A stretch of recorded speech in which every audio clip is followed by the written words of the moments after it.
As you can tell by the title, in this video we're going to be doing another versus battle, and I know I've been kind of going hard on the versus battle lately. I've been posting quite a lot, but that's because I've been having quite a lot of fun making these videos. And to be completely honest, I'm going to be making a lot more versus battles in the future because, I mean, you guys like them, so I'm just going to keep making them. Plus, I also like them, so it's kind of a, it's kind of a win-win situation. But apart from that, as you can tell, we're going to be talking about Overgrown Rover versus Darkshine. And to be completely honest, this might be, one of the more harder versus battles to kind of, come to a conclusion about, or come to a conclusion on who wins.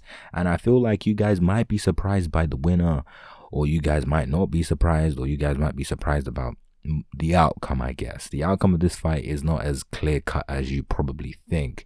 But before we get into the video, make sure you leave a like on the video and subscribe to the channel because, I post quite a lot of damn One Punch Man content, as you can tell just by looking at my channel.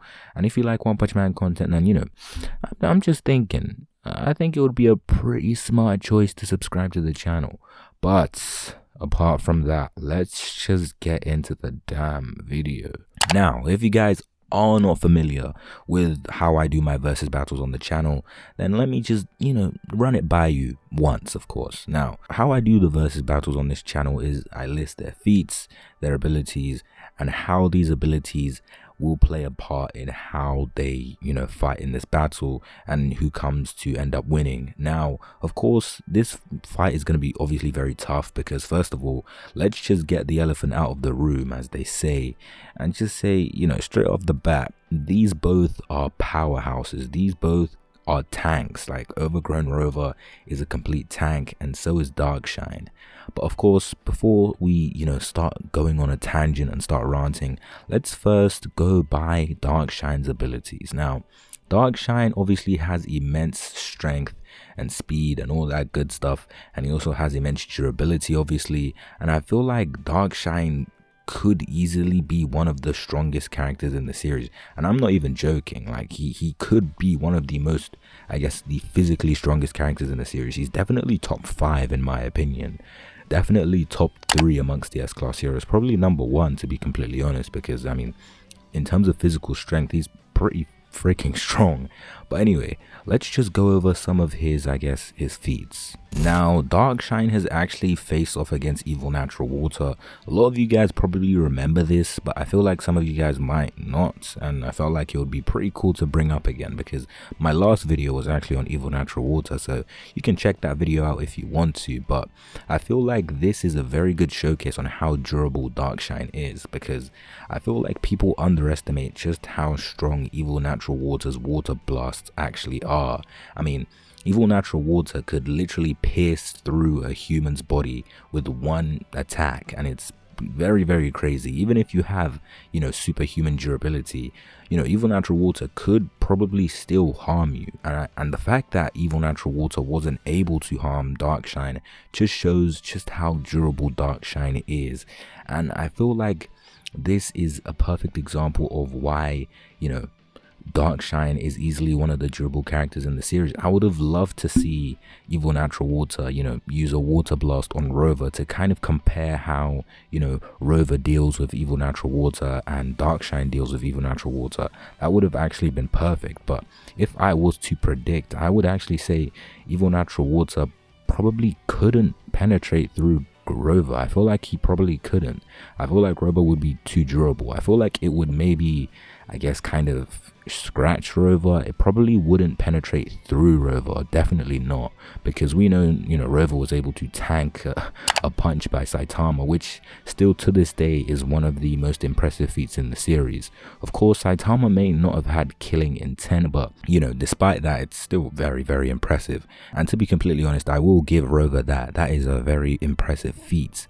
But moving on, we know that Darkshine is a hand-to-hand combatant, meaning this fight is going to be kind of a close, it's going to be kind of close quarters, despite the fact that Rover does mainly use energy blasts. I mean, Rover's main, I guess, his trademark ability is energy projection. And I mean, this isn't a long range attack. It can be long range since, Rover can redirect the trajectory of his blast, which is actually pretty impressive. The fact that he can do that is actually pretty cool, and it's very useful in a fight, especially when you're facing off against someone as fast as Darkshine.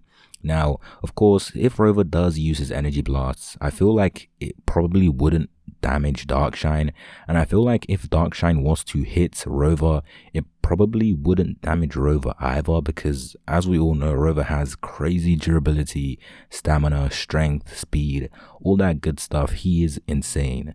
So I feel like, Darkshine won't really be able to harm Rover, even if Darkshine decides to use a super alloy bazooka, or a heavy alloy Darkshine kick or something. I forgot the name.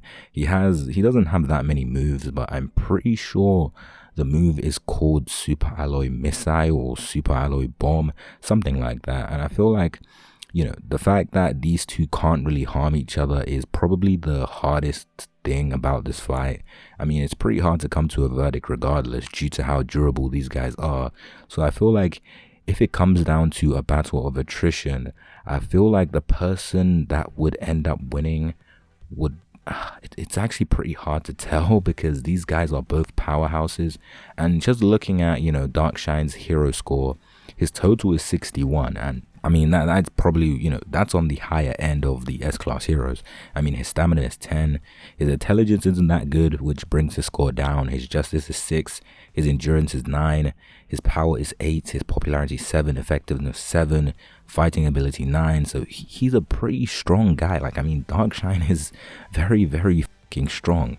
And I feel like in this fight, it's actually going to be pretty hard for Rover to do any damage to him. And likewise with Rover. Rover probably won't, really feel anything from Darkshine, because, I mean, if Rover was able to, stand back up from a Saitama punch, I mean, I'm not too sure what a super alloy punch would do to him.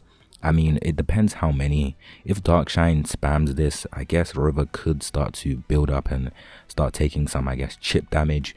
But I feel like overall it would kind of be a stalemate. I don't think they would actually beat each other. I feel like if it comes down to a battle of, endurance and who can take the most, I feel like it would, I mean, Darkshine might edge it a little bit, because I mean, Saitama did hit Rover, but it wasn't with killing intent. And I mean, I'm not trying to take anything away from Rover's feats of surviving a Saitama punch, but I feel like Darkshine has just showed a lot more, that proves that he could, edge this fight in a battle of endurance or attrition.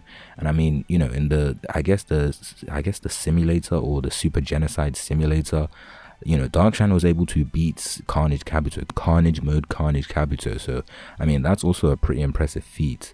So I mean, I'm not too sure if Rover would be able to handle Carnage mode Kabuto. I mean, we all saw how fast Carnage mode Kabuto could punch and kick and move around. So if Rover was to accumulate all that damage, I don't think Rover would die necessarily, but I feel like he would give up and maybe retreat. But I feel like if Darkshine is able to do all these crazy things, I mean, he probably could win. Or this fight may just end up in a draw, and they just become friends, and maybe Rover becomes Darkshine's personal dog, who knows. But I feel like my final verdict is it's probably going to be a draw. I would like to say this would be a draw, but at the back of my mind, I know that Darkshine could probably edge it if he really tries. But knowing Darkshine, his mental state is not the strongest, so I'm not too sure. This fight, I would say, ends up in a draw. This is probably the first versus battle that ends in a draw, so I mean, it's pretty interesting. But I want to know what you guys think in the comments, because this again is probably one of the hardest versus battles I've had to do. But apart from that, if you enjoyed the video, make sure you leave a like and subscribe to the channel. And apart from that, I will see you in my next video.